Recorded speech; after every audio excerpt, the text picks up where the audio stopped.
Hi, welcome to WTV's first show of the season. I'm Andreas Porras. And I'm Kristen Brown. Over the past 2 months, our news team has been keeping busy bringing you new content on our website, waterfronttv.org.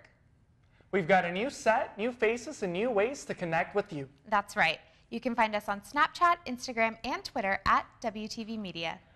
We listen to the topics you're talking about so we can tell the stories you want to hear. So let's get into it. Here's John Wimberly with this week's news. Thanks, Kristen and Andreas. Residents in Halifax's District 6 are without a city councillor. That's because Councillor Darren Fisher is in Ottawa as a new MP in the Trudeau government. It means that there will have to be a by-election to fill Fisher's empty city council seat, and that comes with a cost. The last by-election in HRM was in 2009 in the same riding and cost $85,000. But with redistricting adding 58% more voters, this time the city is budgeting $170,000. One of the other factors inflating the price tag is postage. Of course, we contact all of the electors via mail, and it's a 57% increase in postage from 2009 to 2015. City staff say that the by-election will include internet and telephone voting and will take place early in 2016.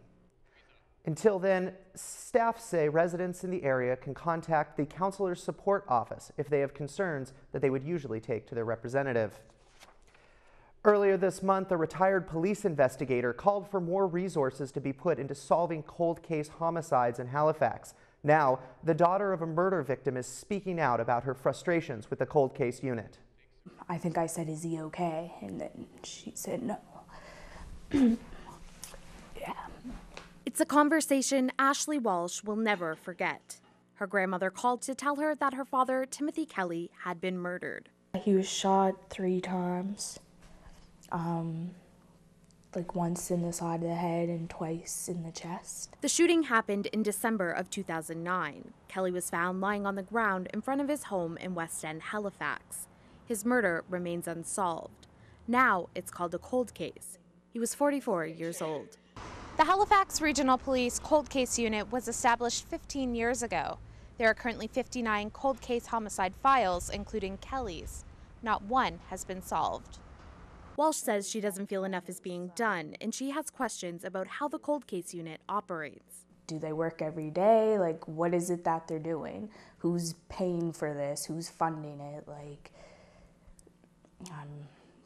I don't understand how there can be not one solved crime in 15 years. A spokesperson for the Halifax Regional Police says officers are working hard on these cases and that resources are not an issue. The Chief of Police has mandated that this be a priority for last year as well as this year.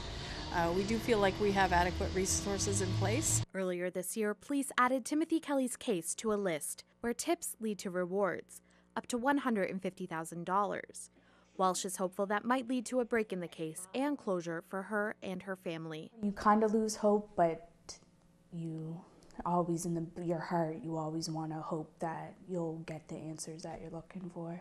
Kristen Brown, WTV News, Halifax. It wasn't just trick-or-treaters and party-goers in costume last Saturday. Plainclothes police officers were deployed for Halloween, along with other additional law enforcement, out of concerns for public safety. HRPD say that along with their usual presence, they deployed more community response officers, plainclothes officers, members from their traffic unit, and increased patrols in certain communities. We just see more of an increase of vandalism, public mischief, and we're hoping that that the more officers in place will deter any type of criminal activity. It's no surprise that Halloween brings a spike in crime, but this year it also fell on a Saturday, which had the police increasing their usual preparation even further. Police say assaults and other crime did increase on Halloween night, but they were adequately staffed and received positive feedback from the public. A well-known heritage building in Halifax's downtown could soon be demolished, and that has some in the community speaking out. A notice recently appeared on Barrington's Renner Carney House saying that a local condo developer has applied to demolish the unique 1892 building. Pictures of the notice were shared online, stirring opposition, including from past and current tenants who expressed a deep appreciation for the building. Even on the sign there that says it's going to be demolished, there's a little thing that's written that says, "Are you crazy? Like, why are you taking this down?" Former residents say the building has at times been used as a hospital and a morgue following the Halifax explosion. It's now divided into apartments, and this current tenant says it's also appreciated by visitors. Every day when I come out, when the tourists are here on the cruise ships, I come out and there's people taking pictures, and I'm probably in about 1,000 pictures now. City officials say a decision should come within the next few months, but the demolition is far from certain. University students on the Halifax Peninsula now have better access to food bank services thanks to a new initiative. Student unions at St. Mary's, Dalhousie, and NASCAD have opened their food banks to students from any of those institutions. Organizers hope that this will make grocery transportation easier for students who they say are facing increasing challenges. It's because education's too expensive, rent is too high, wages are too low. Students are being squeezed on every front, and the result is that students have to choose between paying for school and paying for food. Hutton says 20% more students are using the Dal Food Bank over this time last year, and that single parents and international students make up most of their clients. The Dal Student Union says they expect food bank use to continue to increase as new tuition market adjustments come into effect this year. That's the news. Back to you, Kristen and Andreas. Thanks, John. We have to take a quick break. When we come back, WTV's Christian Roach tells us about a poet who chronicled his life through pictures.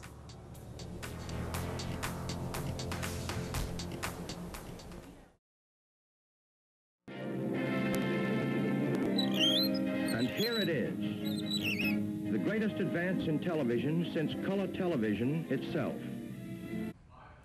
Sometimes you have to climb to great heights to reach big goals.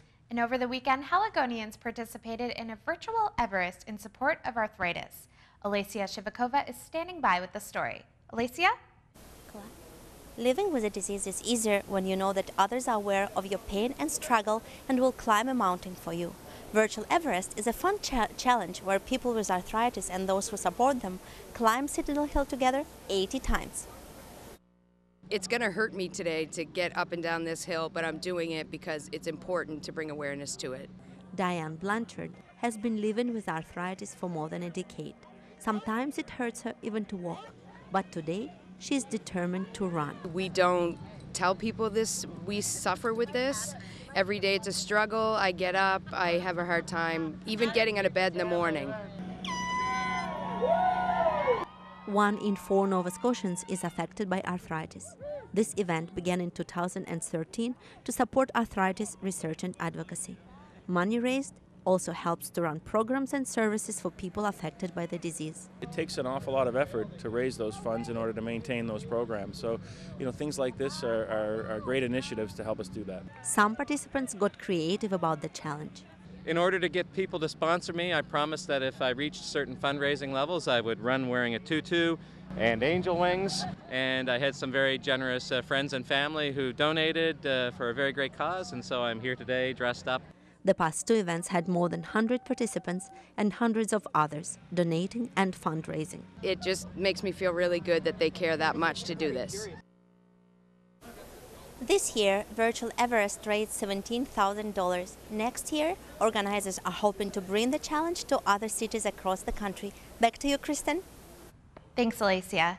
It's Holocaust Education Week, and people came out to the Halifax Central Library to hear a compelling presentation by a Holocaust survivor. WTV's Romney Tarasco was there. Because what happened to us did not happen in a vacuum.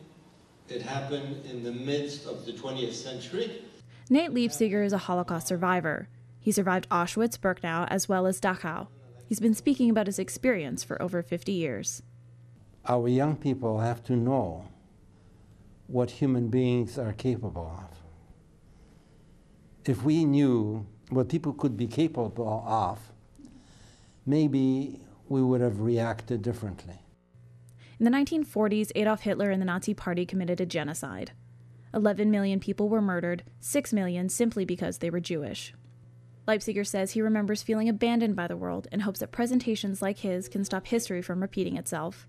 I hope that we reach some, and we hope that their life will change, that they will, instead of being a bystander, will be an upstander, and not wring their hands and to fold them and wring them. Holocaust survivor testimony is becoming quite rare due to the age of Holocaust survivors, so it was very special to have Nate come to Halifax and speak, and I was very pleased to see so many people turning out to hear him. There will be events throughout the week in both English and French to remember the Holocaust, including films, book signings, and musical performances. We owe it to the people who were murdered that we remember them, not how they were, not only how they were murdered, but who they were. Copies of his memoir were available for free to those in attendance. Leipziger is scheduled to speak next in his home city of Toronto this Saturday. Romney Tarasco, WTV News, Halifax. It's a powerful story. Next is a special feature we call Your City, Your Stories.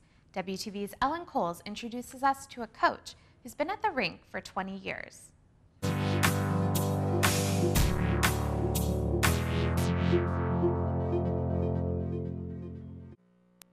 Coach, do it for the right reasons.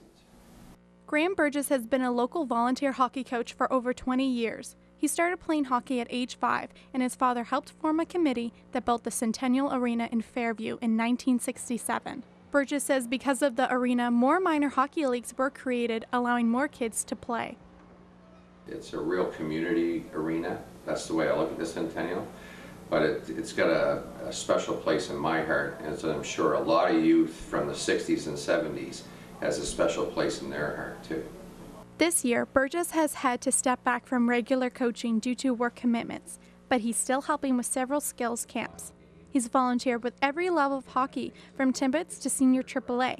In 2005, he was awarded Hockey Nova Scotia's Coach of the Year. He says he has a warm style of coaching and always wants his players to have smiles on their faces. I want kids to be enthusiastic about what they're doing, and when they achieve success, I want them to be proud of themselves. He coached both his son and his daughter's hockey teams, but says he never gave them special treatment. And I do have a reputation for this, that my kids were treated like any other kid on the team, and you earn what you get. Burgess dedicated between 20 to 30 hours a week to coaching. And they came back, they scored 6 goals and won that provincial championship 6-3. He says there was lots of success and championships, but nothing compared to watching the kids develop. To me, it's all about the kids. If you're going to get into a volunteer position for anything, it doesn't matter what you're doing, it's for the people you're volunteering for, it's not for yourself.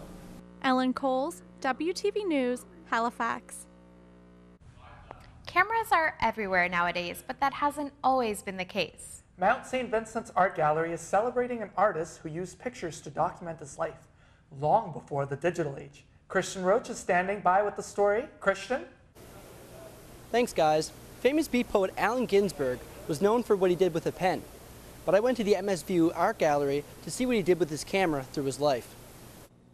With over 100 pictures taken by Ginsberg, this art gallery has become a journey through one man's life. It's cool to see like a whole life and like pictures taken from that life and different kind of characters in a life. The Allen Ginsberg exhibition shows photos from the early 1950s until the 90s and features famous artists from across the world. Coordinator Claire Dykus says that the exhibition has been a success. Photography is generally a very accessible medium, so that also helps. But there's so much in the show that I think it really does speak to many different people because of that. The photographs in this collection are part of a traveling exhibition from the University of Toronto Arts Centre. Ginsberg passed away in 1997. It's a whole life story, and it's pretty interesting because it kind of starts at the beginning and then goes towards the end. And it's interesting because it's a little bit sad too, because as people get older, the images almost, kind of depict that it's a little bit sadder. Yeah. The Allen Ginsberg exhibition will be leaving the MSVU Art Gallery this weekend. Its next stop is Carleton University. Back to you, Andreas and Kristen. Thanks, Christian. We have to take another short break. Coming up, it's a nerd's world, and we're just living in it.